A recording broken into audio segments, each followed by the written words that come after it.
Welcome to the Hummel Studio for the Journos programme. I'm Peter Martin. Hugh MacDonald is here with me in the studio. We're sponsored by Cameron Commercials.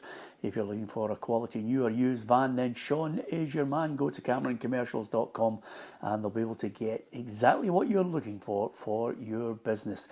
I thought I'd start, Hugh, on the Journos with the question for elite joinery and fire protection, because we always like to test your knowledge on it. It's a fairly easy one. I get the easy ones wrong though. Yeah, which player won the Golden Boot at the 2022 World Cup? The World Cup I was actually at. Yeah, so don't guess. Don't give us the answer. I've got a guess at the moment, but Yeah. I'm not that sure. Okay, so there it's there. So we'll give you the answer at the end of the programme.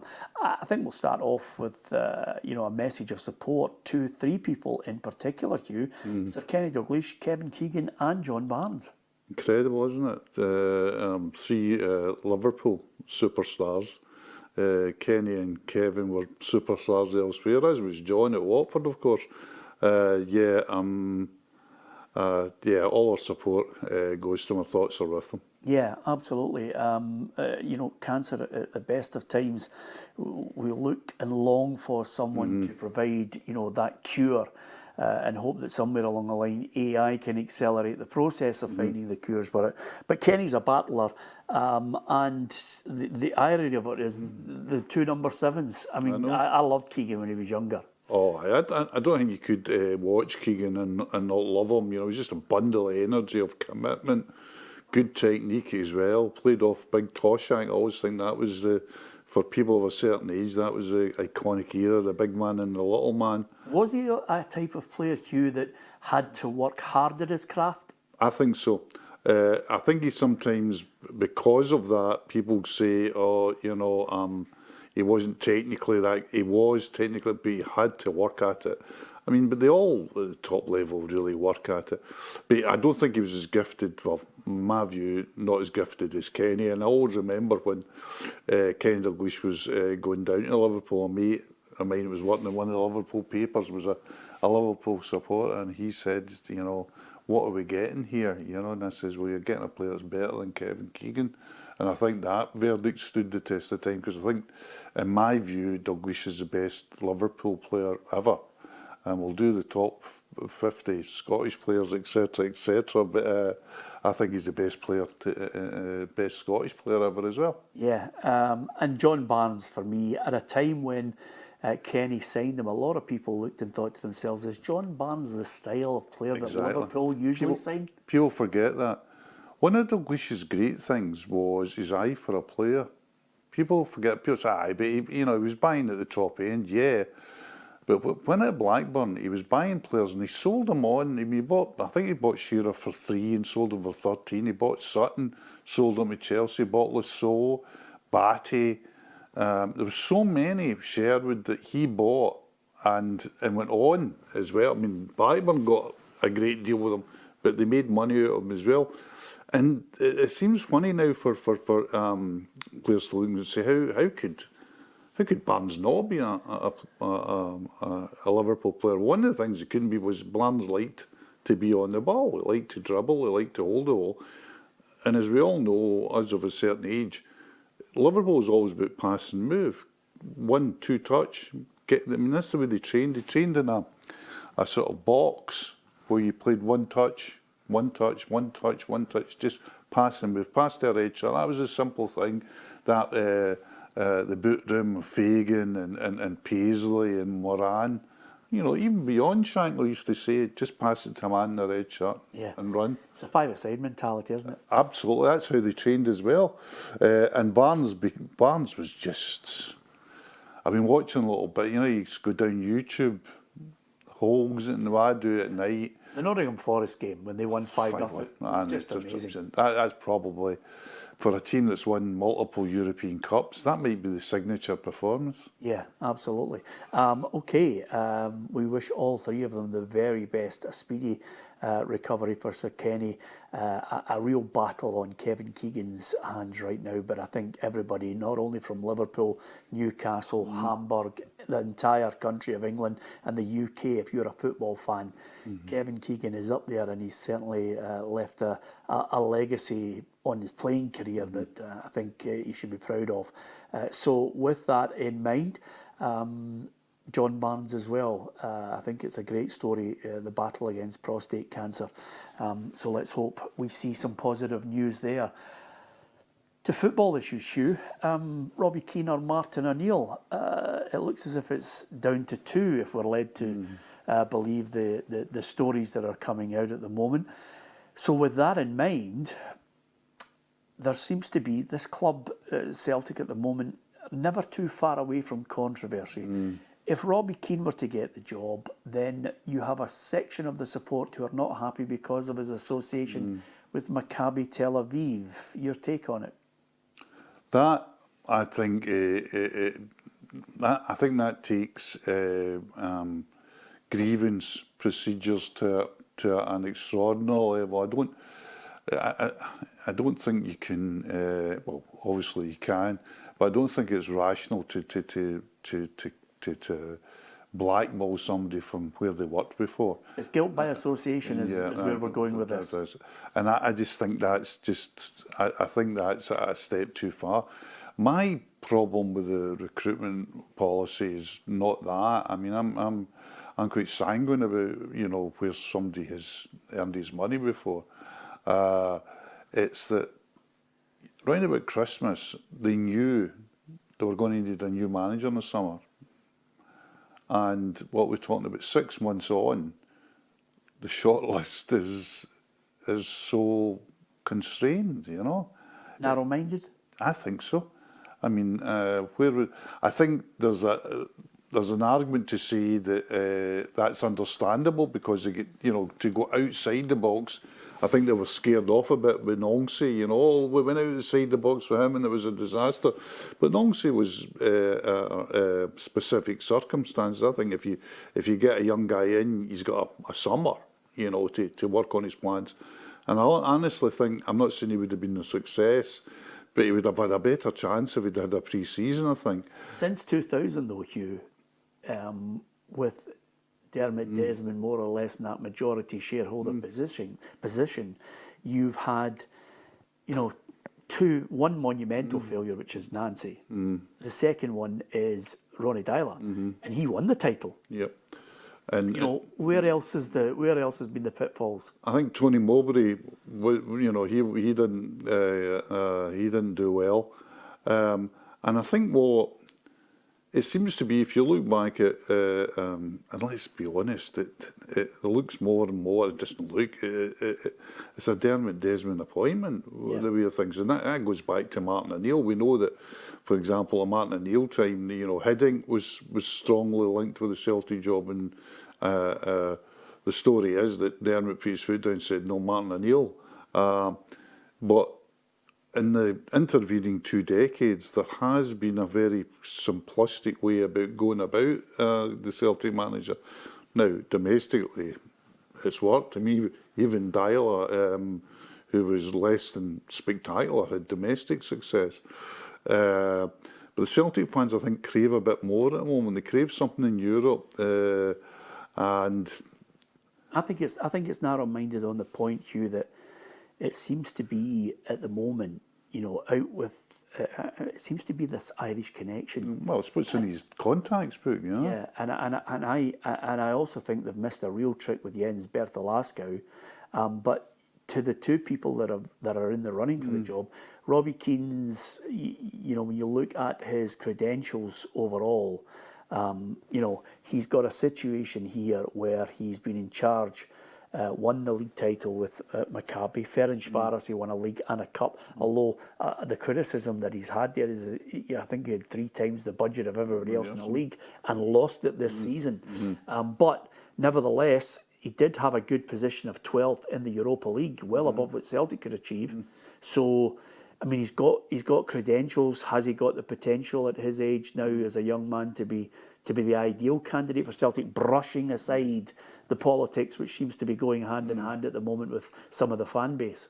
Yeah, I mean, I think he's got the potential. I mean, but I think if his name was it was Robbie Keski, and he was a Hungarian Ferencváros coach. You know, would we so actively pursued? I don't think so. Yeah. I think there's it's not just the Irish connection. I think there's and I can see it, but I think there's a sort of, Celtic sometimes want a glamour appointment, you know, like Brendan Rodgers, Martin O'Neill, they were big names. And Robbie Keane undoubtedly is a big name. But the core of the argument at the moment, which if it is down to just O'Neill and Robbie Keane, is it's apples and oranges. That's not a strategy. You're not just looking at two similar guys who are going to do a similar job and going to work in a similar setup. They're different. They've got different priorities. They've got different ways of working.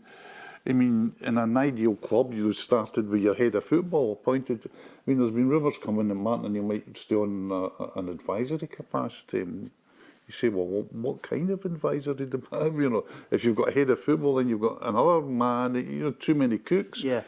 I think there's reports this morning that they still want to talk to Craig Bellamy. So he might enter as well. I think Bellamy's a very interesting one. I mean, everyone is a gamble unless you go out and get Ancelotti. But I know that Pep Guardiola's still looking for a job. I don't think he's down the Bridgeton Brew at the moment signing on. Yeah. Would it be fair to say that, you know, Bellamy outside runner, Keane, okay, in there as a front runner. But would it be fair to say that if Martin O'Neill says to Dermot Desmond, listen, I'm 74, I want to do the job, I've done you a right turn twice, you know, in this season, never mind what he did before, but, you know, I want it. Is Dermot Desmond boxed in then? Should he be turning around and saying, if Martin O'Neill says he wants it? The only problem I have with it is Martin O'Neill, first time around, beg your pardon, Hugh, Martin O'Neill, first time around, he ran the club. He's not going to run the club this time. No. I think the whole thing about Martin coming in, the only way it would make any kind of sense is that if Dermot sits down with the board and said, listen, this rebuild is going to take longer than we thought. We want to get ahead of football in, we'll have to revamp the recruitment. Why don't we give Martin a year at this to say, well, everything's going to be okay on the footballing side, because he's not going to make, he might not win things, but he's not going to make a mess of it. And we'll revamp. The thing about it is, though, if you're Martin O'Neill and you're coming in it, you then want to have a really big say. Martin O'Neill's not going to come in, and I think his lip would be bleeding. Yeah. With some of the recruitment and what came in, he's not going to sit and say, well, I'm just going to get players, you know, that you're giving me, etc., etc. See, I think he's best placed for the job, Hugh. The criticism comes with people go, it is short-termism, unless he turns around and absolutely, you know, catches everybody on the hop here by saying Martin's got a 2 or a 3 year deal, you know, which I can't see. The short-termism also is it would be viewed as you're appointing this man, yes, because of what he's achieved in the season, but you're also trying to take away the real unrest in the background, which the fans have still for the board. It's not gone away. No. It's only, in a sense, Martin was able to silence it a little. I think he did really well in that. Yes, it was a masterstroke by him. But this time around, I think you're looking at it and saying to yourself, well, you know, what's the deal? There's a huge squad overhaul, and he's best placed, I think, to understand who stays, who goes. I agree. I think short-termism sometimes isn't a bad thing, because if you've got a fire in the waste paper basket, and it might seem short-term just to pour a bucket of water, but that do it, you know, go. I mean, but and the short-termism worked for Celtic this year, because twice they went for a short-term appointment because the place was on fire, and then they got the best fireman they possibly could to give in, and they ended up with a double. You know, so and ended up qualifying from the Europa League sort of league stays. Yeah. Played. So, I mean, it couldn't have gone any better if you look at that. But yes, under Martin, it would have to be, listen, he's going to hold the fort till we get a new system under, because the overhaul has got to be, it's really going to be quite dramatic. It's huge, Hugh. And with that in mind, who's your choice? If I had to choose at the moment, I would go for Craig Bellamy, if I had to go. But it's not going to happen.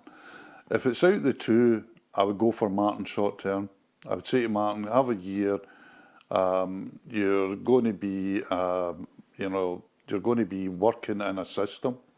This is one we're going to get. Yeah, we'll take your views on players and them, but we're overhauling them. We're going to put Sean Maloney in as head of football. We're going to do blah-de-blah, blah-de-blah-de-blah. If you could do it for a year, there's your wad.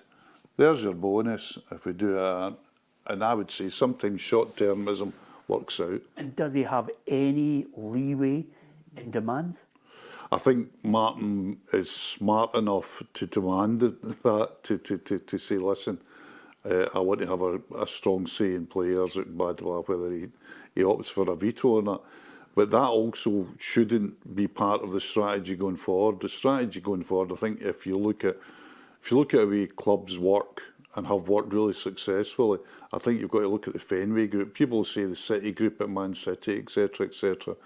But the Fenway group in all sports brands have had a really good way of working, and the way of working is to give the head coach a voice but not a veto. Yeah, it'll be interesting to see what transpires there. If it was me at the moment, I know he would take it. That's the first thing. I think he would need some stipulations on the type of player he recruits. The other aspect of it is you're taking the job not necessarily and I'm not dismissing Rangers or Hearts out of this. I'm saying he's taking the job with the one demand that I think he would have to make, Hugh, is if you're going to give me this job, I need a player capable of satisfying the demands of the supporters, which is a fighting chance to take a few scalps in Europe. Yeah, and that's where the trading model becomes very, very difficult, because Martin always bought at the top end. Always bought at the top end. And if you went to Martin and talked about potential, he would be fully on board. But Martin wants things done here and now. He wants a team to win. I mean, there's great stories about his budget at Celtic, whether it's true or not. I think it's indicative of a deeper truth that he was offered money, a budget over 3 years, and he spent it in 3 minutes because, he brought in immediately the heavy hitters, and goodness, what a heavy hitters they were, and not a dud amongst them. Yes. But if you're talking about signing players from Premier League clubs, is what Martin did, that's not going to happen in 2025, 2026, 2027. It's just not going to happen. Yeah. It'll be interesting to see which way they go. My gut feeling is that they'll look for putting the fire out. I think that's I think, see, sometimes as well, if you look back at the way they do it, the easy decision, I'm not saying the right decision, the easy decision is to give it to Martin O'Neill. Yeah. And sometimes people go for the easy decision. Yeah, absolutely. Especially with what I call this self-preservation board. I think that's exactly what they'll do. Just as a little footnote to it, Hugh, what do you make of the Stephen Welsh situation? Because a number of fans are looking and say, wait a minute, this guy's got a year in his contract. You are a club synonymous with squeezing every penny out of every player, and suddenly he's got a year and letting him written go. off, let him go. It's odd in that, because they would certainly have got a fee for him. Absolutely. I mean, we know there's clubs, if you talk to agents, there's clubs looking at him at the moment. So he's another one like Pep. He's not going to be down on the brew. I mean, he's going to get a decent club and a decent move. But I suppose it's quite heartwarming in the sense that it shows that there is some kind of heart saying, listen, you did us proud, you never, you always turned up, blah, blah, blah, blah. But it's a funny old precedent with a year to go in your contract. Absolutely. And I think most interesting part of it is with clubs now starting to look and say, right, you're not part of the future. When you'll consider, Hearts, Rangers, Celtic, and the three of them who are battling for the title. It'll be interesting to see where the cull happens and how many actually go out the door. Because as you know, Hugh, whether it's Rangers, Hearts, Celtic, or any of the other clubs, sometimes it's difficult to get rid of a player. Well, it's difficult to get rid of a player. I mean, Rangers, will tell you that in the last couple of years when they've had guys on, really big wages and couldn't get rid. I mean, the names echo down the ages, in Matondo, etc., and Danilo's, the present one. So it's not easy to get rid of somebody on a big salary. There's massive overhauls needed, certainly Celtic Rangers, and I think at Hearts as well. And I think Hearts is the most intriguing one because you say to yourself, and I alluded to this at the beginning of the season, compared to there is a schism at Hearts between what you would call a Derek McInnes player and what you'd call a Jamestown player. And I'll look to that to see how that's going to be resolved. I think this season coming is the Jamestown player.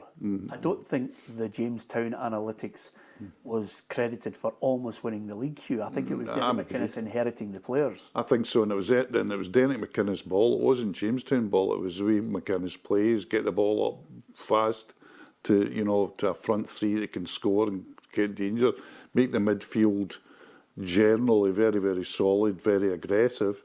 Make the back 3, 5 or 4, make them very solid, make them just interested in defending, clearing lines and all. I think it was really, pragmatic Derek McInnes ball. It wasn't, I don't think it was like, what Brighton or Union Saint-Gilloise will play. I think that Hearts is interesting because Hearts have got a lot of players as well. A lot of players. So they'll have to clean out the stables, as it were. And find a goal scorer. Yeah, I mean, they're already behind the black ball on that. And there's rumours about Braga as well, maybe cashing in Braga. That would be literally a new front line. I think... Is Devlin so important to the jigsaw? I think Devlin is really important, and I'll be interested to see what he goes, because he'll have offers as well. And I think he's not going to be the guy that schemes or, threads through the pass. But I think it's important to the team because he sets a template, how to attack, how to be aggressive on and off the ball. It's in his hands, though, because the World Cup, if he even gets a sniff of a game there and impresses. Well, this is the other point about this transfer window as well, is that the World Cup is going to impact heavily on it, not just on players, improving their value, but on the time limit to get players. A lot of players will be saying, well, they always do say, because they want to wait till the last minute to see what offers they got, but a lot of people are putting it off until after their respective countries' exit, Yeah, and that segues nicely into Scotland at the World Cup. Were you surprised by Tyler Fletcher instead of Lennon Miller, Connor Barron, Andy Irving? This young boy is at limited minutes. 17, is it? Yeah. So suddenly he's drafted in. Will he have a part to play, or is he a filler? Are you surprised by it? I was surprised by it because of Steve Clarke, because Steve Clarke doesn't surprise you, so you're surprised when you're surprised. Am I up in arms about it? No. I think it's entirely reasonable. People saying Lennon Miller, of course, he's played a year in Serie A. Connor Barron offers so much. Andy Irving, is an experienced player as well.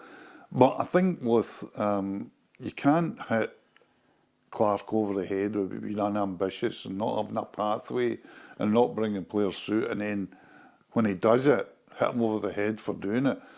And I think it's a bit of a froth of a story because I don't think, no matter who we picked, I don't think we're going to play a material part in the campaign. I'm going to ask you what's going to happen, Hugh, because obviously we're going to preview, have yourself in the studio ahead of the big Scotland games. Post-match, we'll analyse it as well. But I'm curious, can you pick the starting 11? Is it going to be in a 4-3-3, or is it going to be a 4-1-4-1, or is it going to be a 4-4-2 as he hinted at possibly? I think he'll stick with his normal kind of formation, which is pretty fluid, and you could put any numbers to it, but it'll be pretty pragmatic and pretty solid at the back. I think the interesting thing for me is the components he puts in the team in terms of personalities. I think if you'd asked me a couple of weeks ago, I would say Shankland's best bet, for example, would be getting minutes off the bench. And minutes off the bench when we were in trouble, rather than minutes off the bench when we were doing all right. I think he's a starter now, do you? That's what I think. I think that's the biggest change I've seen, and it's been quite dramatic. I think what he did, and okay, it was only Curtis, so he did. Both his goals, and the way I think he's improved as a footballer, certainly. Yeah. But both his goals, I don't think, for example, Dykes is capable of those goals, and I'm not slaughtering Dykes. I just don't think he is. So I think the components in it. The other thing as well is the other non-Steve Clarke announcement was Finlay Curtis. Yeah. And we know why he's done that, because he believes that he needs width and pace, and he's got one in Gannon Doak. And Curtis, I think, is really done well, and I think I'm not saying he's going to start, but I think Curtis is done enough to get involved. But if Shankland starts, does he need one off him? I think so, and I think it'll be Shankland and Adams. Shea Adams. With a 4 in the middle, you know. I mean, because obviously Shea Adams is going to work back. Yeah, but he'll come into a 5. Yeah, I think the 4, and you see the 4. The 4 might be attacking on one side. Your 4 might be Gannon Doak. He'll definitely get a game. But then you'll have 3 hitters in there. You'll have McTominay, McGinn, and who else? Christie probably. Or Ferguson. McTominay's a stonewall certainty. And so is McGinn. Yeah. But remember as well, I think as well in this World Cup, and it's gone under the radar, and to a certain extent, but it's slowly building up now because people are actually filing from Fort Lauderdale and all this. They wouldn't have the World Cup in Qatar during the summer because of the heat in Qatar, right? That's a no-go. Yeah. So they moved it to the winter. They're having it in the heat of USA, which is comparable to the summer heat of Qatar. Yeah. And everybody sort of just muttered about it. So they're going to be playing. I think I was listening to Ollie Watkins this morning. He was saying he was training in 33 degrees yesterday. Wow. So they're going to be playing in 30 or plus temperatures. So I think it's going to be a game. Modern football is a game of 11 plus the 5 subs. But I think if you're a sub, in the World Cup, be prepared to get a game. And can I ask you this, Hugh? We've kind of had a real go at the midfield and a real go at the front. The back line, is it Hickey and Robertson with the 2 centre halves? Who are the 2 centre halves? You know, is it Hanley and McKenna? Well, I think again, is it Tierney? Mm-hmm, Do you know what I mean? I mean, where do you accommodate these players in it? Well, the way it is, like, you could go 3-5-1-1, you know, and put Robertson, because that would give Robertson as a defensive bulwark, put him as one of the 5, and put Tierney as one of the 3 the centre. I think Hanley starts, and the only reason I think Hanley starts is because he always starts when he's available for Clarke. So if you get Tierney and Hanley, who's the third one? Is it Suter? I think it might be Suter. He likes Suter.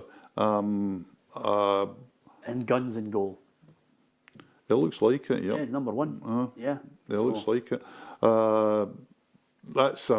That's a bit of a worry, just in game time. But presumably he gets a start against Bolivia.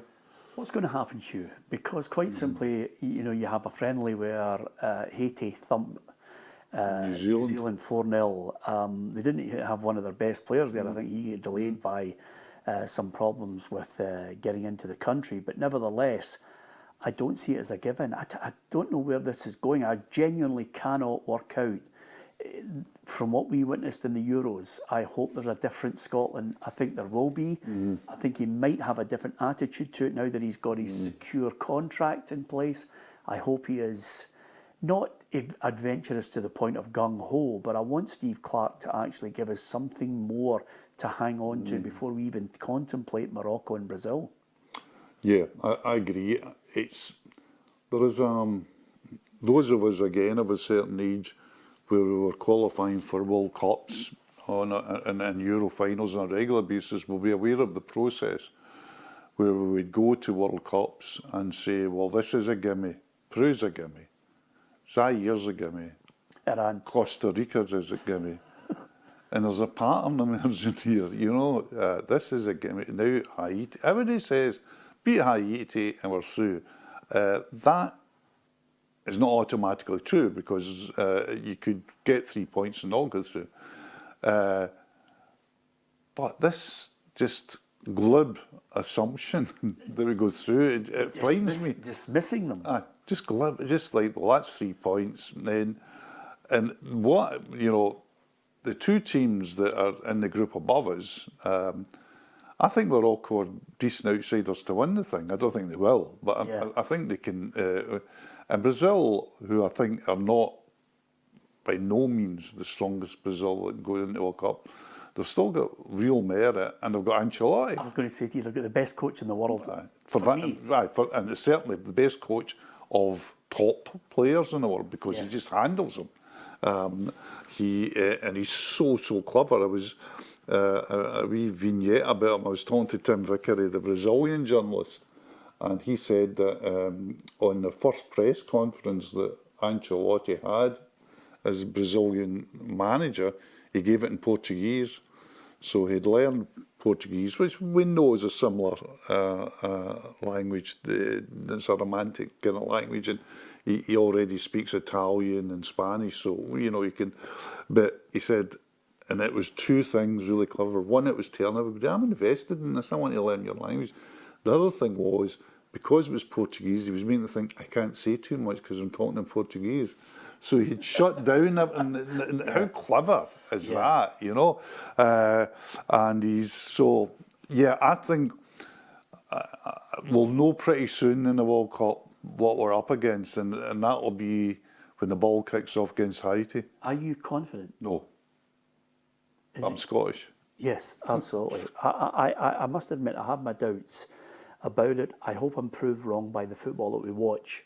But I do have my doubts about whether we are going to even progress from this group. No. But I'm there to be convinced, and I'll be convinced only by what I witness from Haiti. You've got to watch it. Hope. Aye, you've got to watch it. You're not going there with... And you've got to remember that we went to World Cups in 78, 82, 86, whatever. We went there with top-class players, not just... inarguably top-class. We went there with people who'd won the European Cup, and people who won the European Cup regularly, people who won the European Cup Winners' Cup, people who had been in the UEFA Cup finals. The squad had real genuine quality, not just hype quality. You could actually measure it. You're going to your Dalglishes, your Souness, your Hansons, Millers, McLeishes. Brazil, Wark, Archibald, they're all there. Gemmell. Come on, Jordan. So we're going to this World Cup, and we haven't got that. Yeah. Just out of curiosity, Hugh, one little footnote before we finish, and then switch our attention to other matters. I don't believe the doom and gloom of people thinking that Clarke with a new contract will struggle to find the next generation, because there is always a changing of the guard. There is always a group of people who emerge that you'd never thought of that will come there. I think there's a nucleus of maybe 3 or 4 already, and I think there are other players that will push themselves to the fore. I agree. I think there'll be people that leave after the World Cup, whether the World Cup is the actual stopping point or it's a wee drift away. But you're talking about McGinns and Robertsons, even even Tierney's, etc., who are going to be Hanley. Yeah. There's going to be people that will not play again. But if you'd said suddenly Curtis, not a name that had emerged, Tyler Fletcher, suddenly you're looking at Lennon Miller, suddenly your Gannon Doak will be coming to the fore. You know, so, you know, there will be... Ferguson's a good age as well. Ferguson's a good age, yeah. Yeah, there's still, and there are young players coming through. I watched the under-21 team not that long ago, and I think there's maybe one or two there as well. Yeah. Mbappé is the answer to the quiz, because he was going into it, the World Cup final, on 5. And I think Messi thought he was going to sneak it with a penalty, but then Mbappé scored a hat-trick and finished up with 8. Incredible. I did see one of them. I was in the stadium where France defeated Denmark. Mbappé was sensational that night. One of the joys of watching football live and getting a seat quite near the ground is to watch. You don't quite get it until it's to watch the actual pace that Mbappé had, and it was absolutely sensational. Yeah, will he? Do you think when the career ends be regarded in the top 10 or top 20? I think he's got. I think it's a really interesting question because his career's stalled. Imagine your career stalling at Real Madrid, but I think it has. Absolutely. And I think he'll have to dust himself down, have a good World Cup. Needs to win something. He needs to win it. It's really interesting that when you think of Enrique, when he had they had the front three at Paris Saint-Germain, Messi and whatever, and Mbappé and all, and Neymar, and then he wins 2 successive Champions Leagues with Dembele, Doué, and Cava. So it just shows you there's more to it than just absolute talent. Although nobody's going to complain about the talent of Doué, Cava, and Dembele. But what I mean is, I think one of the great stories in world football is the turnabout that Dembele had in his career. Yeah, absolutely. It's incredible. But listen, we'll wait to find out if he's going to have a great World Cup. But that was the answer to our elite joinery and fire protection quiz question today. Hopefully you've enjoyed the Journos. We are going to be continuing throughout the summer with previews, post-match analysis of Scotland at the World Cup and others as well. There's lots of content ahead.